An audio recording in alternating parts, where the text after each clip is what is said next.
जब आप पैदा होते हो तो डेट ऑफ बर्थ लेफ्ट में लिखी जाती है। जब आपकी डेथ होती है तो डेट ऑफ डेथ राइट में लिखी जाती है।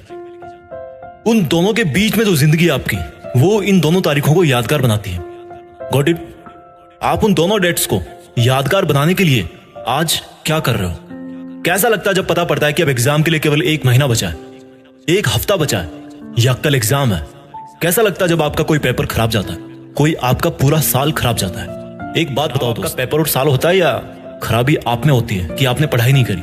आप पढ़ो या ना पढ़ो, आपकी पढ़ाई के हिस्से का जो टाइम है, जो इन दोनों डेट्स के बीच का टाइम है, दैट इज कंप्लीटली योर्स। लेकिन आपकी ही जिंदगी के लिए आपको छोड़ करके अगर कोई टेंशन में है तो वो कोई और है। आपकी पढ़ाई में आगे कितना खर्चा होगा, आप कब उनसे किसी खर्चे के लिए पैसे मांग लो। आपके पेरेंट्स को ये सोच सोच कर डर लगता है कि मैं कहां से लाऊंगा इतने पैसे। और एक बार आप अपने आप से पूछो सवाल कि आपने किन चीजों को जरूरी बना रखा है, आपने क्या क्या लफड़े पाल रखे हैं, आपका दिन कैसे शुरू होता है और किस तरह से पढ़ाई को टाल टाल कर आप फिर रात को बिस्तर में पहुंच जाते हो और सुबह अलार्म बजते सोचते हो कि यार सोने को ही नहीं मिलता। सोने को तो आपको मिल जाता है, लेकिन जो पढ़ाई के टाइम आपने जो जो लफड़े पाल रखे हैं उनको मैं बताता हूं एक बार।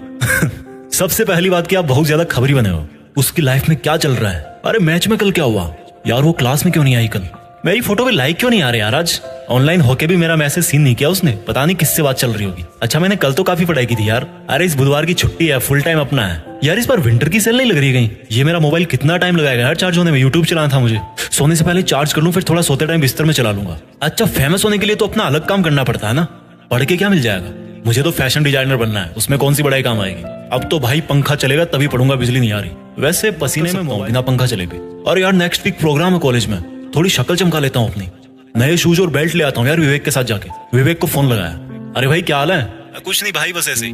अच्छा सुन, शाम को राकेश वाली बाइक रख लियो अपने पास, दोपहर बाद शॉपिंग के लिए चलते हैं थोड़ा। अरे हाँ यार मुझे भी मोबाइल का कवर लेना है, और वो राहुल भी बोल रहा था बैग लेने के लिए। अच्छा ठीक है, उसको ही बोल दियो भाई, वो रोहित के साथ आ जाएगा उसकी बाइक पे। अच्छा ठीक है भाई, कॉल बैक करता हूँ मैं। थोड़ी देर बाद विवेक का कॉल आता है, वो बोलता है अच्छा सुन भाई, वो मैंने राहुल से बात करी है, वो बोल रहा है कि अभी चलते हैं थोड़ा घूम फिर लेंगे। मन में भाई झूले लग गए, फट से तैयार हुए बाजार पहुंच गए। टाइम कब निकला पता ही नहीं चला। जहां अकेला जाके 1 घंटे में काम कर सकता था बंदा, वहां अब सबका फिजूल कॉन्ट्रैक्ट ले लिया आपने। और फिर वापस आते टाइम उनके घर से होते हुए आना था, मोबाइल से वेब सीरीज लेना था, बहुत सारे काम थे, लेकिन मकसद सिर्फ एक था, टाइम बर्बाद करना। मकसद सिर्फ एक था कि जो उन दोनों डेट्स के बीच में टाइम मिलाना आपको जिंदगी के नाम पर, उसको बर्बाद करना है बस। मकसद टाइम बर्बाद करना था, बहाने रोज मिलते गए, अपने आप को झूठे इल्यूजन में रखते गए और हर दिन एग्जाम की तरफ बढ़ते गए। एग्जाम के 1 महीने पहले वर्ल्ड वॉर वाला टाइम टेबल बन गया, जो कि 2-3 दिन में ही ध्वस्त हो गया, क्योंकि पूरी साल भर पढ़ाई नहीं की। तो एकदम से कैसे 10 घंटे पढ़ोगे, एकदम से कैसे 100 पेज कवर करोगे एक दिन में? एग्जाम का जब 1 हफ्ता बचा तो पूरी जान लगा दी गूगल और यूट्यूब पे सर्च करने में कि कहीं इंपॉर्टेंट क्वेश्चन मिल जाए यार, कोई ट्रिक मिल जाए, कोई रामबाण मिल जाए। एग्जाम की पहली रात तो सो ही नहीं पाए, क्योंकि पूरी साल भर चैन की नींद सो रहे थे। और खराब पेपर होते ही मोटिवेशन दो, इस बार पढ़ूंगा। फिर वही स्टोरी रिपीट, करेक्टर एक्शन कोई और बोल रहा है, आप रोल प्ले करते जा रहे हो। आज अपने आप से एक सवाल पूछो यार, क्यों? व्हाई? क्यों वो दिन देखना चाहते हो जब आप किसी के नीचे 15,000 की नौकरी करोगे और तब कोई और आपका ही साथी, जो आपसे ज्यादा बुद्धिमान तो नहीं था लेकिन आप जितने फालतू लफड़े नहीं पाल रखे थे उसने, वो ऑस्ट्रेलिया में बीच पे अपनी हॉलिडेज स्पेंड कर रहा होगा। जब आप भरी गर्मी में भीड़ भाड़ वाली बस में जगह ढूंढने के लिए घुसोगे, तब किसी और के घर में fully centralized all weather air condition लग रहा होगा। क्यों जानबूझ के इन्वाइट कर रहे हो वो सिचुएशन जब आपको सेल्फ रियलाइज होगा कि मैंने अपनी लाइफ में कितना टाइम वेस्ट किया। एक सक्सेसफुल स्टूडेंट का दिन शुरू होता है सूरज उगने के पहले। सूरज उगने से पहले वो तैयार होता है अपनी एक तेज तर्रार सोची समझी प्लानिंग और कॉपी कलम के साथ, और सूरज को बोलता है कि आजा चल लाइन में, देखता हूँ कितना मुझे पसीने में भागता है, मैं तो नहीं रुकने वाला। एक स्टूडेंट का दिन खत्म होता है एक सेल्फ सेटिस्फेक्शन के साथ कि इस साल जो पढ़ाई का मैंने प्लान किया है, मैं उसके अकॉर्डिंग चल रहा हूँ, और मेरा आज जितना प्लान था स्टडी का, वो मैंने आज फिनिश किया। बुद्धिमान लोगों में भी वही 1.5 किलो का दिमाग होता है, बस वो रगड़ के रखते हैं उसको, अपने दिमाग को अपनी उंगली पे नचाते हैं। और आपको देखो, हर कोई नचा रहा है। कभी सोनिया का मैसेज नहीं आता, कभी रोहित धोखा दे जाता है, कभी विवेक से लड़ाई हो जाती है, कभी सारे दिन अपने लिए ब्लूटूथ हेडफोन देखते रहते हो अमेज़न खोल के। आपको तकलीफ मिलती है हर दिन, दर्द होता है हर दिन, लेकिन वो जो तकलीफ और दर्द है ना,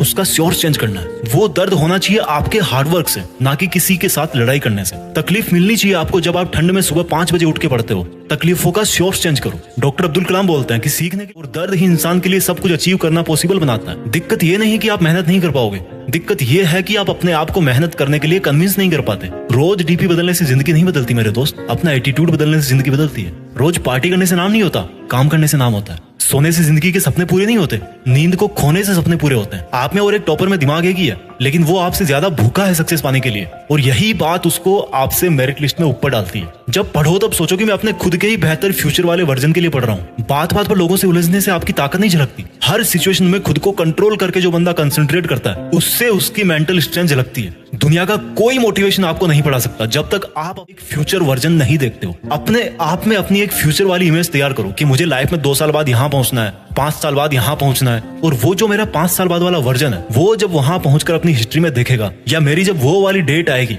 जो राइट में लिखी जाती है, समझ रहे हो ना, तो उसको अपने आप पर प्राउड होना चाहिए। वो मोमेंट जो है ना, वो इंस्पायरिंग होना चाहिए सबके लिए, दूसरों के लिए मोटिवेशन होगा वो। तो आज से ही स्टडी करो, रिसर्च करो, एक बड़े पर्पज के लिए पढ़ो, एक बड़े पर्पज के लिए लाइफ जियो। जो वीडियो में मैंने आपको बताए बहाने, वो एक बार दोबारा उस बंदे वाले नजरिए से सुनना जो आप अपने आप को फ्यूचर में बनता हुआ देखना चाहते हो। उन छोटे छोटे बहानों में से एक भी बहाना ऐसा नहीं होगा जो आपको अपने उस वर्जन से मिला सकता है। मैंने एक वीडियो में बोला था, उसकी लिंक नीचे है, कि किसी को इंप्रेस करने के लिए काम मत करो, बल्कि इस पूरी दुनिया को इंस्पायर करने के लिए काम करो। और इंस्पायर कैसे कर पाओगे? When you prove it to yourself first, जब आप पहले खुद को इंस्पायर कर पाओगे। मेरी बात समझ रहे होंगे आप इस लाइफ में कुछ ऐसा कर सकते हो जो कई सदियों तक कोई और इंसान ना कर पाए, और उसकी शुरुआत होती है आज से, अभी से, आपके नॉलेज से, आपकी क्यूरियोसिटी से, आपके आगे बढ़ने की भूख से। एक लाइन में हमेशा बोलता हूँ जो खुद मुझे मोटिवेट करती है कि कुछ बड़ा सोचो और बड़ा करो। देश में अपना नहीं, बल्कि दुनिया में देश का नाम करो। जय हिंद, वंदे मातरम।